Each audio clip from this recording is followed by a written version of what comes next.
every golden road paved in fallen souls, people strive and struggle for their dreams. It's a sordid, sour game, fools and foul are all in play. Fixes in, we're heading up this stream. When you're broken down, far away, forsaken towns, we read by.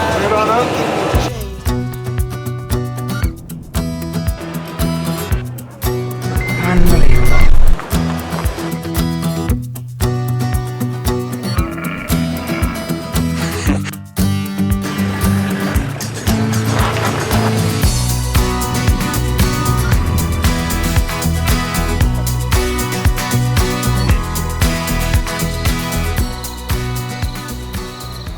I think we're probably going to need to guide each other. Yeah, for sure. I'll go first. I'm in the Death Valley National Park, California, traveling with my wife Gwyn and my good friend Jeremy James. We're both driving Toyota Tundra four-wheel drive pickups. Mine is a 2003 with a 4.7 litre V8 and Jeremy's is a later model with the 5.7 V8. The temperature reading says 100 on the gauge, but the wind makes it nice and cool. This is the first obstacle that we've come across in the valley. It's called Steele Pass. And I'm sitting here in my driver's seat wondering, why did they call it Steele Pass? Okay. Maybe you need parts of your anatomy that are made of steel to cross this pass. Whatever it is, it's actually too narrow for these wide vehicles. Okay, that's the first one. A little easier than I thought it was going to be. I think I got a little bit nervous because it's an unfamiliar vehicle. You know, I don't know it. This is more difficult. But I have a little bit more confidence than I had when I started. Straight on, straight on. Okay. I want you to hold that line and you're going to come this way a little bit once your mirror clears. Okay, is the vehicle going to tilt a lot? I'm just worried about the height in this rock. But to save the camper, we probably should go over about 1 foot. And what's going to happen is you're going to climb all the way up that rock high and it's going to tilt it this way, but you shouldn't clear that way.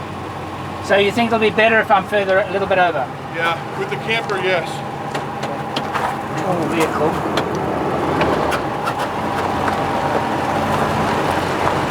And you're just going to come straight on and I'll watch the camper.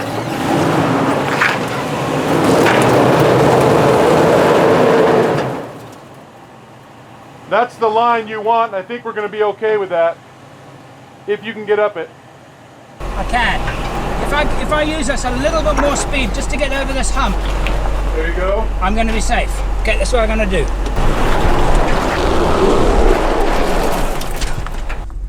So I have no differential locks. If I can get you about 3 inches higher, I think we can get it. I've got to come on flat onto the face. Yeah. Because we're trying to save the height. Right. And the penalty is we're just twisting up. I think that I need to actually go back. Come this way. And it's a much steeper climb, but at least it's flat. Okay. And your back tire's going to be on that lower big rock.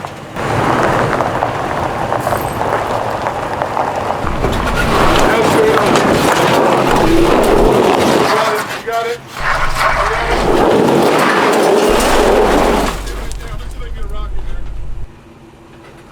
Hold up, stay right there. I'm going to see if I can get a rock in there.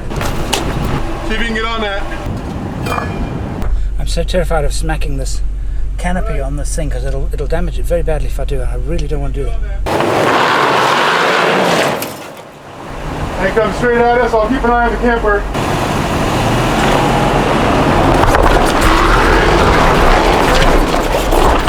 Go, go, go. Beautiful. You cleared it by about 2 inches. You've just got it. Okay, well, two down, 2 to go. 2 to go. Let's do the next one. Do you think yours is going to be easier or more difficult than this? I think it's going to do easier because you don't have the height. I don't have the height and to you're swing. a locker. And I've got a locker. So we'll know if the newer Tundra fixed their traction in a moment. All right. We'll do. Okay. I think we can work with this angle right here. This is making me sweat. So So your guide... Not that the obstacle is particularly difficult, but it's a very wide vehicle and I'm really worried about damaging it. The rule in this business is, you damage a vehicle, you don't get another one. This is your target.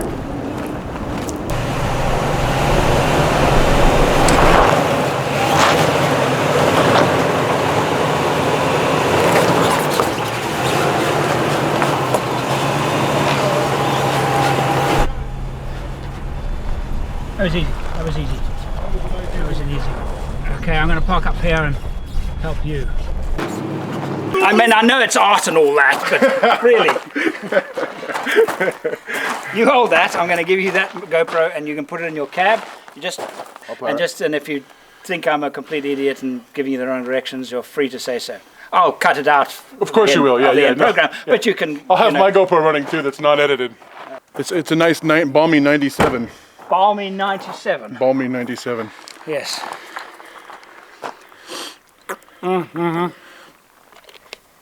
Let's go. Let's do it.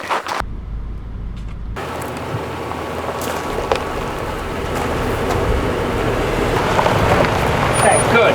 You're gonna rub your back tire on this rock here. If you do that, your front tire will be clean on that side. Got it.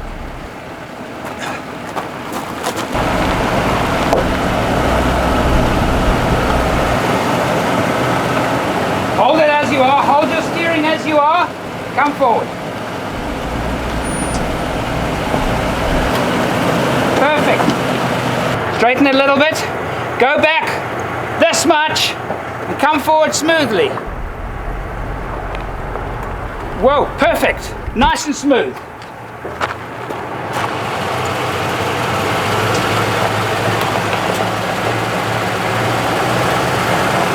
Jeremy is doing very well. He seems to be keeping the drive smoother than I was able, and it's making a lot of difference.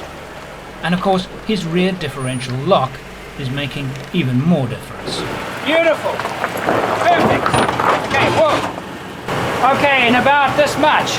Your back wheel's going to lift, your front wheel's going to lift. You're going to leave your steering exactly as you are now. And you're going to come forward nice and smoothly as you are now, because there's quite a sharp rock there. Got it. But you're looking pretty good. Okay. Okay.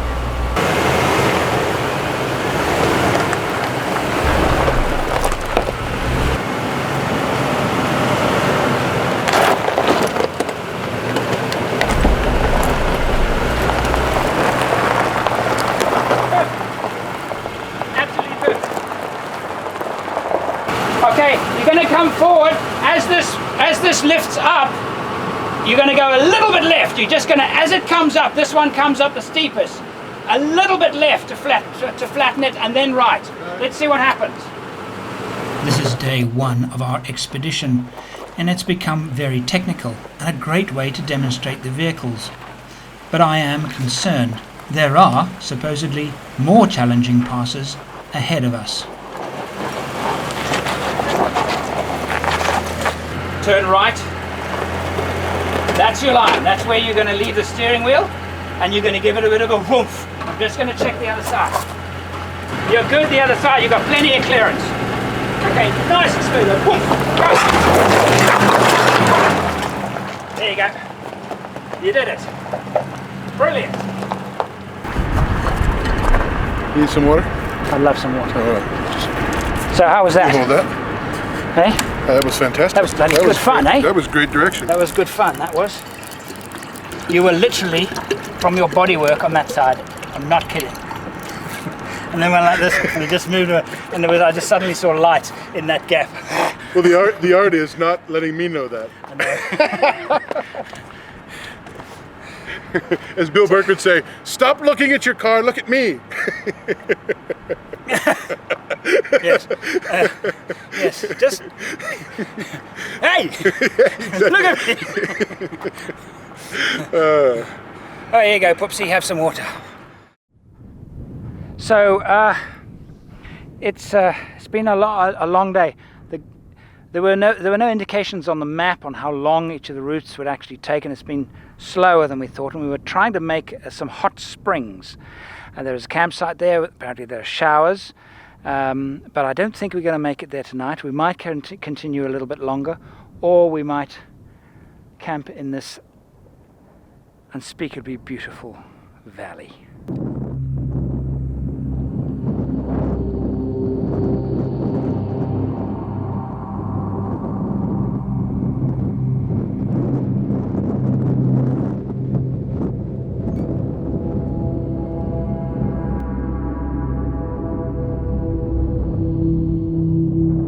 The valley it is, and it's the perfect opportunity to do some flying. It's adjusted to the wind and struggling, so there's some wind up there, but it's doing quite good actually.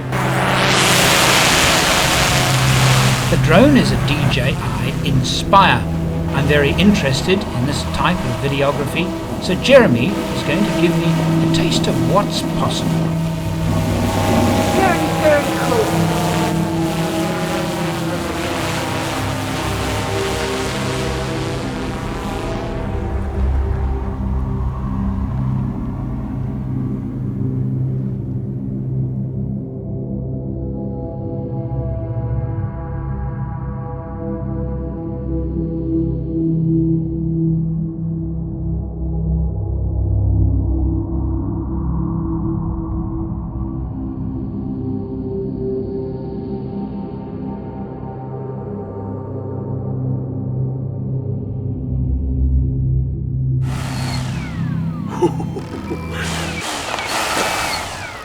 That is. And we're still filming. And cut. It occurred to me today while driving through Death Valley that while there are many magnificent places in North America to visit, wild camp, wilderness areas like this, we're utterly alone. The North American population is at a significant disadvantage to many other countries around the world. And I look at these two vehicles. Toyota Tundra, one is a 2003 model, one of them, I think that other one's I think it's a 2012, 11 or 12 model. The fuel consumption is, it defies description when I think about what I have to put up with in terms of vehicles and the fuel they use. Now these vehicles have a range in this terrain of 200 miles. It's about 300 kilometers. And yet they carry this weight, and these are amongst the best of the overland trucks available in the United States. You know, the Tundra is really well respected. Why do you put such tiny tanks in them?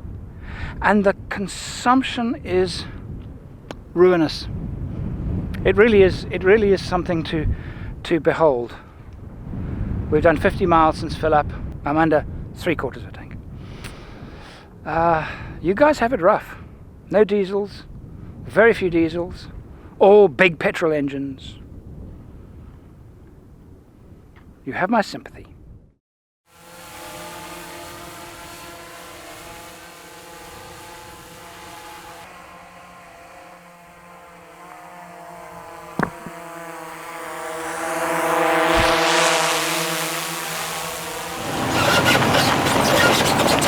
Later that morning, the track is rough, slow and squeaky and hot. We are looking forward to the hot spring oasis. It has taken us about 2.5 hours to do what I thought last night would take us maybe another hour. So our decision to not continue on to the oasis was a good one. It turned out, besides the valley was just magnificent, and as is this. But this is a true oasis. There are hot springs, and we're going to go and investigate it now. This is a nudist colony. Well, not a nudist colony, but it is well known that people come here and take all their clothes off. And this is why.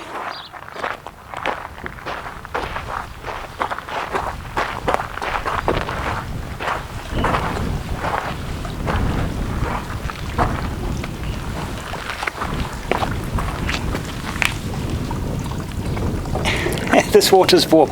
It's not just warm, it's bath warm. An extraordinary thing to find in this wilderness. No, I'm not expecting this to be overly refreshing. I don't have keys on me or anything like that. Oh, it's actually, it's hot. This is only going to be refreshing when I get out. Oh, it's hot. Whoopsie! Come in, swim. You're whinging. All deserts should have one of these. We should make it compulsory. Perfect time for a cold one. The history of the pools. Somebody went to the trouble of building this. It's cold for the wind. It's a hot cold. Between December 26, 1967 and 1st January 1968, two families and their friends, looks like young kids, put this together and created these pools in which to swim. There are 3 of them in the immediate area. They're all hot springs, and there is a cold spring a quarter of a mile down the road. That one doesn't have a constructed swimming pool, but you can swim in it, and that water is cold. Isn't that lovely that a family just decided, hey, let's build a pool? Magic. This is very obviously a place that people visit reasonably frequently, with all the effort they put in cleaning the pools and toilet and even reading matter while you're on the bog. Toilet, restroom, California Gold. What a more appropriate title? I couldn't think of one. And I know somebody who let the constipation get the better of him. Let's go.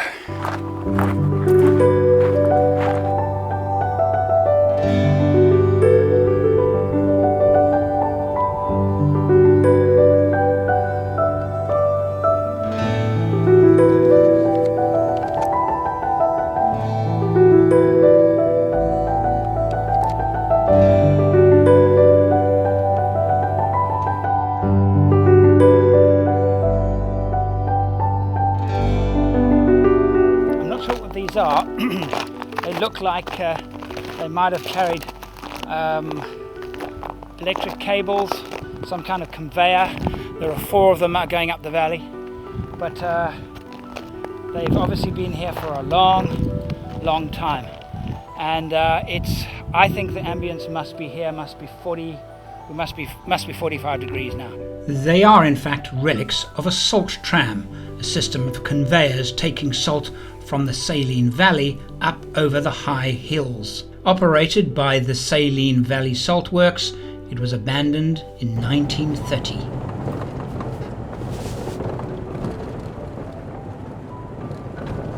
This pass is called Lippincott. Like Steele Pass, it says on the map, experienced 4-wheel drive required. We'll take a look and then... So you reckon that we're not going to get to Tea Kettle Junction? Yeah, I don't think so. It's pretty tight. Part of the road was at almost this steep of a grade. Like right here. Yeah. I mean, it's pretty much. We didn't think we'd make a few of the. So we started walking by foot for a little bit, and just to kind of see how much. How far we go. And we just decided, no, it's not worth it.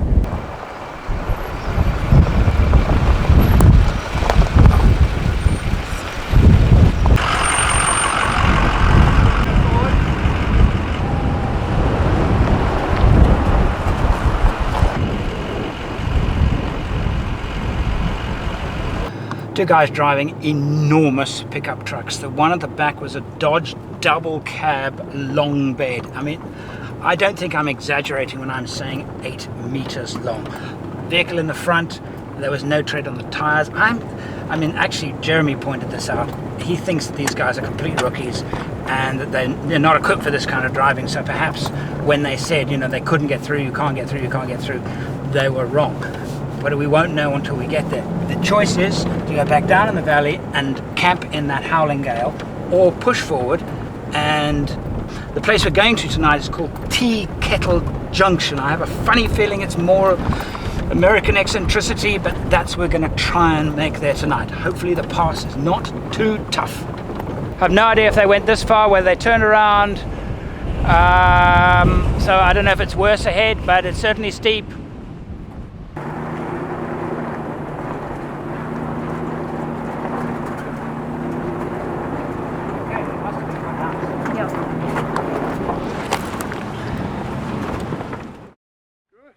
There you go, Lippincott Pass, 4-wheel drive, high clearance, no tow service.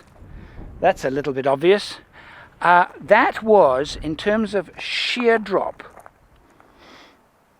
the steepest pass I've ever travelled. I actually, one moment, had the old gulp and kept my mouth closed so Gwyn wouldn't panic. In the valley ahead of us is the Racetrack. I have no idea why it's called the Racetrack. They call this area the Racetrack. They call this a playa, not a pan, a playa. It's very, very different from a pan. It has no crusty surface. In fact, the surface is very slightly soft. All right, and they ask you, please never, never, never walk on it when it is wet, because the footprints stay for, well, forever. And it is also famous for moving rocks. And I'm being serious. The rocks move on their own. Let's see if this one will move.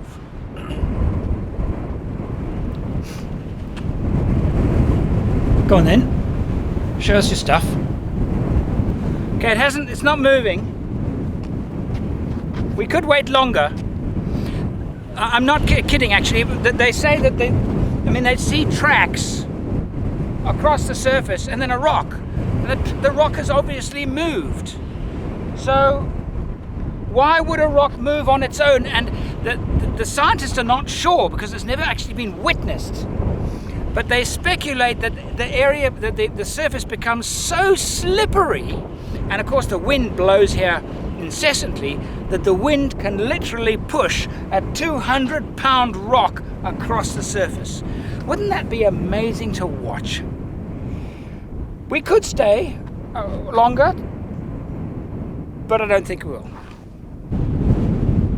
Ah, you're just fooling us, aren't you? Just sitting there, smug like that.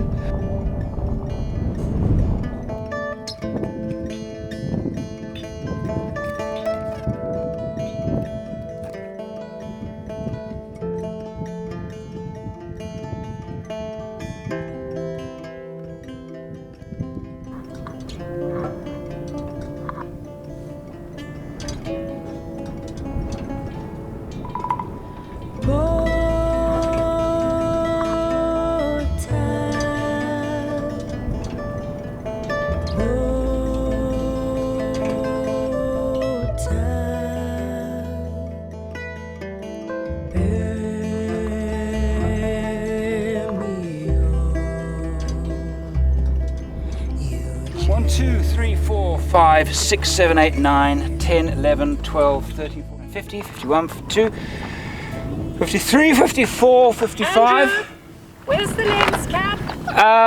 It's on the driver's seat. Oh, okay, thanks.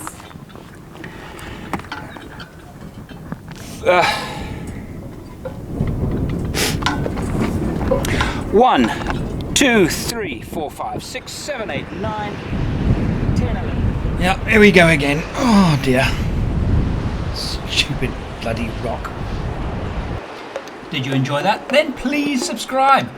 If you'd like to take our relationship to the next level from just $1 a month to support my productions, or if you'd like to download everything I've ever made, go to forexoverland.com.